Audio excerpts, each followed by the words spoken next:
고린도후서 12장 1절 무익하나마 내가 보득불 자랑하노니 주의 환상과 계시를 말하리라.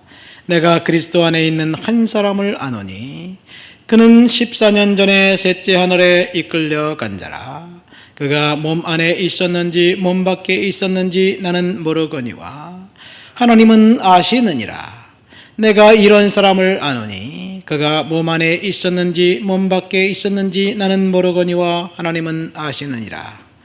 그가 낙원으로 이끌려가서 말로 표현할 수 없는 말을 들었으니 사람이 가히 이르지 못할 말이로다.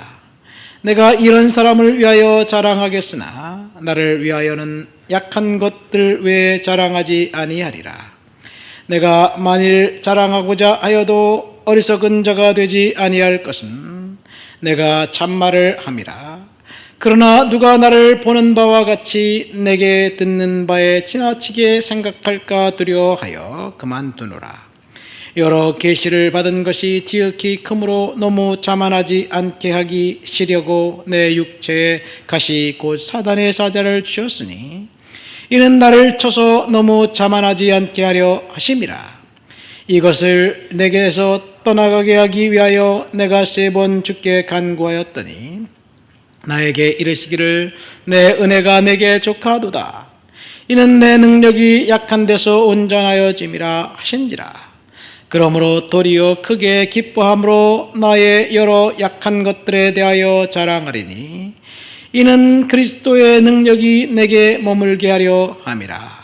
그러므로 내가 그리스도를 위하여 약한 것들과 능력과 궁핍과 박해와 곤고를 기뻐하노니 이는 내가 약한 그때의 강함이라.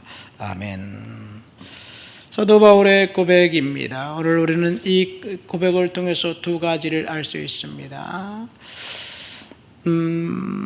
무엇을 자랑해야 할까? 이 1절부터 4절 말씀에 보면 바울은 제3자의 경험을 빗대어 자신이 경험한 것을 이야기합니다. 14년 전에 셋째 하늘에 이끌려 올라갔었다. 근데 그곳이 낙원인데 내가 몸 안에 있었는지 몸 밖에 있었는지 모르지만 말할 수 없이 놀라운 광경들을 거기서 경험하고 돌아왔다. 그런 이야기이지요. 14년 전이 언제냐? 이 사도행전 14장에 나와 있습니다. 공교롭게도 14년 전 14장의 이야기입니다. 사도행전 14장은 바울이 루스드라라는 도시에 가서 이제 절름발이를 고치고 안전뱅이를 고치는 그런 일이 있었습니다. 그 바로 직전 루스드라에 가기 전에는 안디옥과 이고니온이라는 도시를 지나갔어요. 근데 그 도시에 있는 유대인들이 사도 바울을 굉장히 핍박했고 모욕을 주었습니다. 거기서 복음을 전하다가 이제 너무너무 극심한 핍박 때문에 루스드라에 갔는데 루스드라에서 성령의 놀라운 역사가 일어난 거예요. 성령이 강권적으로 역사하셨습니다. 핍박 이후에 성령께서 역사하시는 것을 경험했지요. 그러나 성령이 그렇게 강력하게 역사해서 많은 사람들이 예수께 들어왔는데 유대인들이 안디옥과 이고니온에서 와서 또다시 바울을 핍박하기 시작합니다. 아예 이번에는 돌을 들어서 바울을 향해서 마구 던졌습니다. 바울이 기절했어요. 바울이 죽었습니다. 이 숨을 쉬질 않아요. 죽은 줄 알고 돌 던지는 것을 멈추고 그리고 사람들이 성 밖으로 끌어가서 던져버렸습니다. 바울의 제자들이 그 곁에 왔지요. 어떻게 할까? 선생님을 장례식을 치를까? 그런데 호흡이 다시 돌아왔고 그리고 다시 살아나서 바울은 제자들과 함께 또다시 성에 들어가서 복음을 전합니다. 이때 돌에 맞아 죽었을 때 많은 신학자들은 바울이 셋째 하늘 3층 전에 올라가서 말할 수 없는 것을 보았다라고 이야기하고 있습니다. 하나님 앞에서 극심한 환난을 당하는 그 시간에 바울은 하나님을 만났고 천국을 경험했습니다. 여기서 우리가 알 수 있는 천국, 이 셋째 하늘이라고 이야기하고 있어요. 사실 셋째 하늘이라는 것은 둘째 하늘, 첫째 하늘도 있다는 이야기죠. 첫째 하늘은 우리 눈으로 보는 스카이 하늘입니다. 새들이 날아다니고 이 오존층 밑에 있는 그 하늘을 우리가 첫째 하늘이라고 한다면, 둘째 하늘은 아마도 그 사탄의 권세가 주장하는 것, 그것이 둘째 하늘입니다. 둘째 하늘은 그러니까 그 사탄이, 공중 권세 잡은 사탄이 이 땅을 지배하기 위해서 이 세상을 장악하고 있는 곳. 그래서 이 세상은 사탄의 권세 아래 놓여 있습니다. 그리고 마지막 세 번째 하늘은 하나님의 성소가 있는 곳, 하나님의 그 보좌가 있는 곳, 그것이 셋째 하늘인데, 오늘 성경은 그 셋째 하늘을 낙원이라고 이야기하고 있습니다. 낙원으로 끌려가서 말로 표현할 수 없는 말을 들었다, 그런 이야기를 하고 있어요. 낙원, 성경에는 낙원이라는 단어가 딱 3번 나옵니다. 낙원을 영어로 표현하면 파라다이스라고 되어 있습니다. 헬라어도 파라데이소스라고 되어 있어요. 원어도 파라데이소스, 영어는 파라다이스, 한국어 성경은 낙원이라고 되어 있습니다. 그러니까 파라다이스는 우리가 생각하는 천국입니다. 파라다이스는 기쁨과 즐거움만 있는 곳, 슬픔과 눈물이 없는 곳, 그것이 천국이지요. 성경에서 이야기하는 천국은 그 세 단어를 사용하고 있습니다. 우리 사람들이 천국 할 때는 파라다이스, 낙원만 생각하지만 성경에는 천국에 대해서 세 가지 단어를 이야기하고 있습니다. 첫 번째, 하늘나라. 그 하늘나라죠. 이것이 한문으로 하면 천국입니다. 영어로 하면 Kingdom of Heaven이라고 되어 있어요. 이 하늘나라는, 천국이라는 단어는 마태복음에만 32번 나옵니다. 마가복음, 누가복음에는 천국이라는 단어가 나오지 않아요. 그러니까 Kingdom of Heaven의 반대 개념은 Kingdom of the Earth, 이 세상 나라가 됩니다.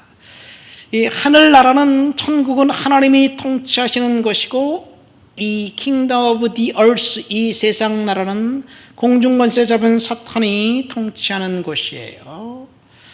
두 번째, 천국은 Kingdom of God, 하나님의 나라라는 단어입니다. 이 Kingdom of God은 하나님의 통치가 있는 곳, 하나님이 왕으로 직접 통치하는 곳이라고 보면 알 수 있어요. 이 Kingdom of God은 마태복음, 마가복음, 누가복음에 다 나옵니다. 그러니까 마태복음에는 천국이라는 말도 나오고 하나님의 나라라는 단어도 나옵니다.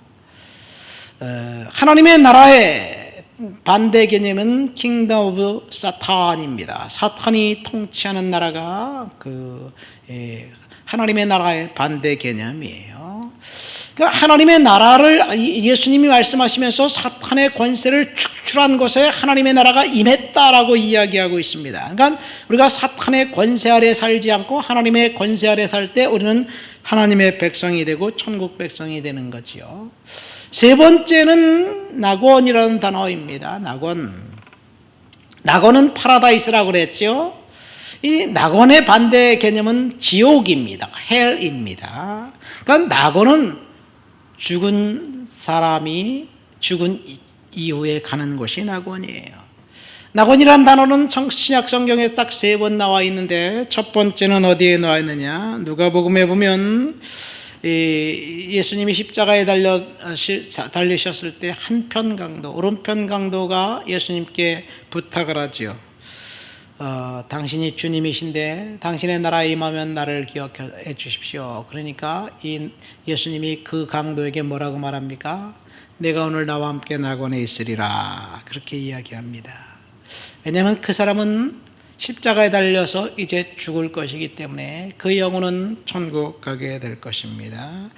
두 번째는 요한계시록 2장에 보면 에베소 교회를 칭찬하면서 이런 말을 합니다. 이기는 그에게는 내가 하나님의 낙원에 있는 생명나무의 과실을 주어 먹게 하리라. 그러니까 낙원에 있는 생명나무 과실, 이 낙원이 에덴 동산입니다. 그러니까 우리가 생각하는 천국은 에덴 동산이고 에덴 동산은 낙원이에요. 이기는 그에게 하나님께서 낙원의 과실을 먹게 하시겠다고 얘기합니다. 그리고 세 번째 낙원은 오늘 본문에 나와 있는 말씀, 바울이 14년 전에 죽음을 경험하고 낙원에 갔다가 돌아온 그 상황을 이야기하고 있습니다. 그 낙원, 하나님께서 우리가 죽은 다음에 갈 곳, 그것이 천국입니다. 그러니까 사도 바울은 천국을 경험하고 돌아와서 그것에 대해서 열심히 간증하고 돌아다닌 것이 아니라 바울은 이렇게 표현합니다. 내가 이 사람을 위하여 자랑하겠으나 나를 위하여는 약한 것들 외에 자랑하지 않겠다. 한 30년 전인가요? 펄시 콜레라는 그 미국인 박사님이 오셔갖고 내가 본 천국이라고 그 책도 쓰고 그래서 막 간증을 하고 돌아다녔어요. 제가 그때 25살 정도 됐나요? 24살인가?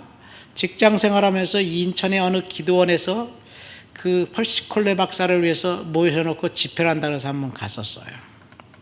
마가의 다락방이라는 그 기도원이었는데 지금 생각해 보니까 그때 이초석 그 목사가 담임하던 데였더라고요. 이단이더라고요 보니까. 근데 그 사람 설교하는 게 조금 이상했어요. 정말 많이 내 귀에 거슬린 것들이 많았어요. 아유, 참 이상도 하다. 그런데 나중에 알고 보니까 그 사람이 좀 문제가 있는 사람 같았습니다. 어쨌든 여러분, 이 천국, 사람들은 천국을 경험하고 오면 천국에 대해서 열심히 간증하고 돌아다니는데 바울은 나는 약한 것만 자랑하겠다라고 이야기하면서 육체의 가시를 이야기하고 있습니다.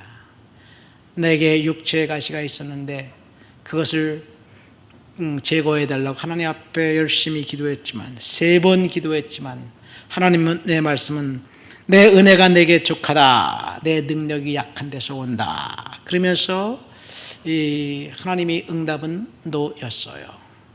육체의 가시는 뭐냐? 어떤 사람은 안질이라고 하고 어떤 사람은 그 간질이라고 하기도 합니다. 어쨌든 바울은 극심한 고통 속에 있으면서 복음을 위해서 열심히 살았습니다. 이 육체의 가시를 오늘 본문에 보면 사탄의 사자라고 이야기합니다. 사탄의 사자, 원어로는 스콜롭스라는 단어입니다. 스콜롭스라는 단어는 막대기예요. 끝을 뾰족하게 깎은 막대기, 그것으로 쿡쿡 찌르는 것을 말합니다. 사도 바울이 사탄의 사자가 막대기 뾰족하게 깎인 그 막대기로 찔리는 것 같은 그런 극심한 통증, 엄청나게 극심한 통증을 경험하면서 하나님 앞에 열정적으로 사역하면서 그 통증이 올 때마다 얼마나 괴로웠을까요? 하나님 치료해 주세요. 그렇게 기도했지만 하나님은 바울에게 아니다, 약한 것이 강하다. 그래서 결국 그 사탄의 가시를, 육체의 가시를 평생 짊어지고 그는 사역했습니다.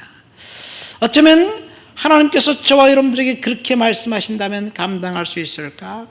바울처럼 약한 것이 강함이다 라는 그 사실을 기억하면서 우리가 주님의 은혜 가운데 오늘도 사시기를 예수님의 이름으로 축원드립니다. 하나님 아버지 감사합니다. 성령의 능력과 충만한 은과 거룩한 은혜로 오늘도 살아가도록 주여 도와주시옵소서. 바울처럼 하나님 육체의 연약한 것을 자랑할 수 있도록, 간증할 수 있도록 하나님 도와주옵소서. 주를 높여드립니다. 예수님의 이름으로 기도합니다. 아멘.